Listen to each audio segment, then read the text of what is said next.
And we are the coalition, loud and proud, outrage porn free, civilly disobedient media. We're broadcasting here at the Vario School in scenic, rainy, as Gary Lay used to say, Dismal, Pawtucket, Rhode Island. It's letting loose right now. Weather reports say it's going to clear up. We're just kind of setting up camp here right now, but really, one of the most important steps of the day is my first one, and I'm talking about Constantino Stratus, otherwise known as Charlie Stratus, here in Pawtucket. He is running an insurgent campaign challenging Don Grebian, the incumbent mayor. Um, and These are troubling times in Pawtucket. How's our video, by the way? Is the video good? Perfect. Yeah, this is the joys of being out in the wild. We're every shot's an adventure, but it's troubling times not just because of the problem with the stadium, not just because of Morley Field, not just because of the loss of the Gamp Theater, not just because of the loss of Memorial Hospital, not just because of the chaos surrounding the Paw Sox, the Woo Sox, the use of McCoy Stadium, not just because of if you will, the debate surrounding the issues of a unified high school. It's not just because of those issues, but quite frankly, it's about how the public debate around those issues has been managed, or in this case, not managed. So we're going to ask Charlie about that. First of all, Charlie, how you feeling today? I'm feeling great. You excited? You nervous? Everything all above? Just excited today. Excellent. A little nervous, but not too nervous. All right. Like I thought I was. You've got people out of the streets right now canvassing for you, doing the get out the vote. A lot of community activists are behind you. A lot of signs out there. But let's just talk about, for just 2 or 3 or 4 minutes, let's just talk about some issues. Morley Field, turning out to be an environmental nightmare. It's in the process of being sold, despite some fairly obvious legal restraints that are supposed to be put in place. The meeting to discuss the sale of Morley Field was pushed out past this primary election day. Do you feel that's a coincidence? Yeah. You feel it was intentional? Of course it was. You don't think the mayor wants to discuss this? No, he doesn't want to discuss it. I think you need to stop it and build that little, park back together for the kids. Right. Now, at the same time, there's another park, Memorial Park, where it was just announced. Now, this is only in Pawtucket moment. Well, on one hand, there, and I'm using the air quotes here, desperately trying to find green space to potentially replace Morley Field in Ward 5. Yesterday, it was announced that there's going to be a major renovation, I guess, at Memorial Park, with tennis courts and jacuzzis and wet bars and, All of a sudden, he wants to do everything. Right. Yeah, all of a sudden. What does that say to the people in Ward 5?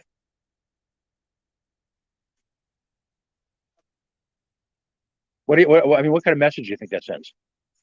I don't know. Yeah, it's not a good one. It's not a good one at all. I think what part of the people are going to be mad over there. Mm-hmm. Stop it. Try to do something somewhere else. Right. Your thoughts on the school district, the consolidation, the unified schools? That's a tough one because bigger high school like that, if bigger classes has more problems for kids, students. So they're going to need to figure that out. Right.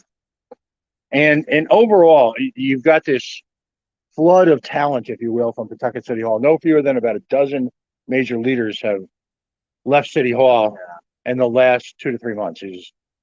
Any comment on that? No. No, I just think it's funny how they're all leaving real quick. Something about a sinking ship? Think so. See what happens. But they must know something. Mm-hmm. Will you put the brakes on the stadium, or at least? Oh yeah. Oh no, definitely 100%. Do you think that he's done he's been fair to the citizens, considering that the city council still has yet to hear testimony? No, he's not fair. He's going to keep on lying to the citizens about everything. Mm-hmm. All right.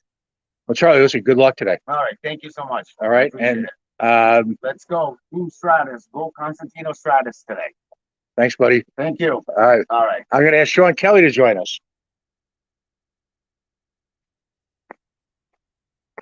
All right. Come up a little closer. I think, yeah, that's probably right. We're good right there. Sean Kelly, you're running for City Council in District 4.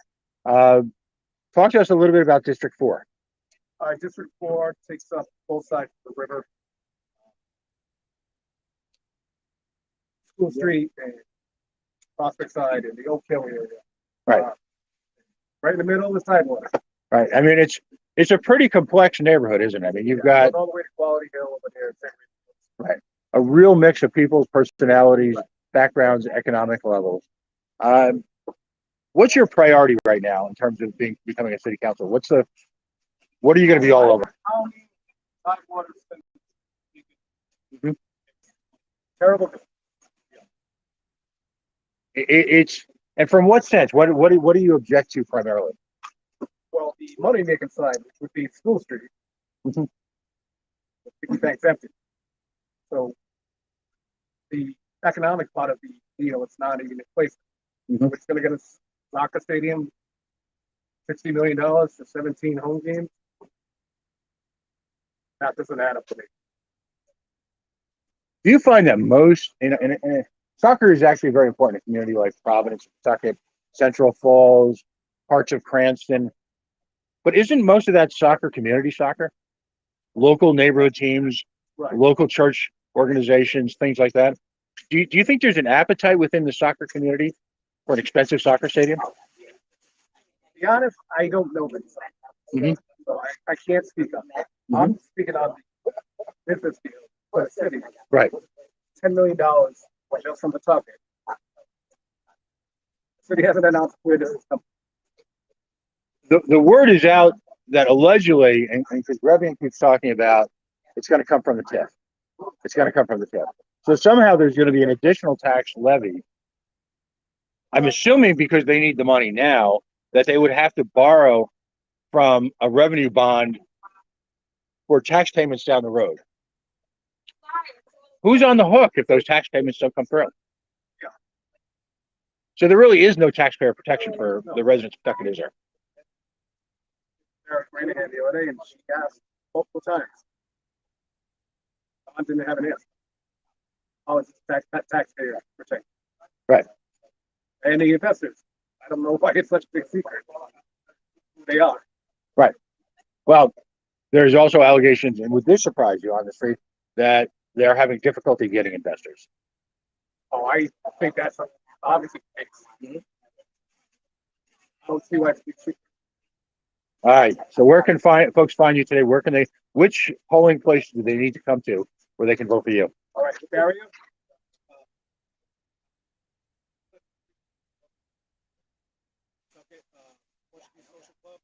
Right.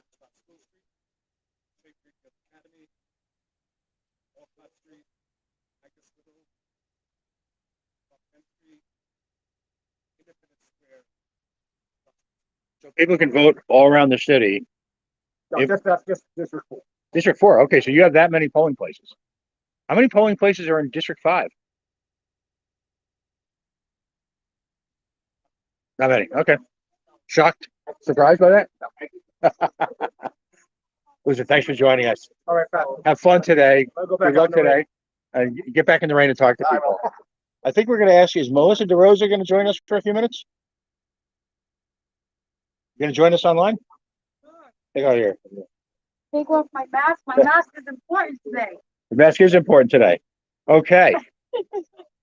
Melissaderozan, no stranger to the Coalition Radio Network.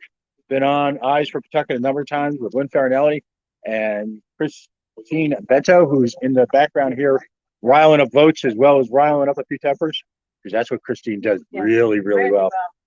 So you're running at large, which means everyone in the city anywhere can vote for you. Anywhere. Entire every single post. Vote Melissaderozan. What's your single? We only got a minute or two, but what are you proudest of? What are you proudest of as for your term as councilperson at large? Well, something that I was able to do was change the law here in Pawtucket with the alcohol liquor stores opening times. Mm-hmm. The reason why I'm so proud of that is because it was definitely a public safety concern. Mm-hmm. And I was able to work with the residents, work with the council, and work with our reps to get the law changed here in Pawtucket. So being able to make changes like that, and simple things of like adding a stop sign somewhere, but signs have been very rewarding. But I think the most rewarding thing is there was once a time that I felt like an ignored resident, somebody voice concerns was valuable and important to the administration. And so I love the fact that I'm in this space where it doesn't matter who you are, I can ask questions, I can get information, and I can work with people. So we're talking about the nuts and bolts of constituent service. Yeah, Available all the time. all the time. I've called you some crazy ass hours. Yeah, I'm more available on the crazy hours than the regular ones, so that's good. Yeah. Well, listen, congratulations on a term well spent. Thank you for doing, you play a big role in this too, Pat. People might not always be a fan, but I'll always be a fan because what you do is very important of getting, the information out to the community. Value it. I appreciate that. Enjoy today. This Yes, is I'm gonna this try. is the best part of the part. I'm Of, gonna try. I'm gonna try. Thank you. Oh, yeah. Yes, it is. we better, thank you. Oh, you got one more. We got one more. We have a surprise. And Sean, if you could check out the video again, this is what I'm faced with. Are you with this guy? I'm gonna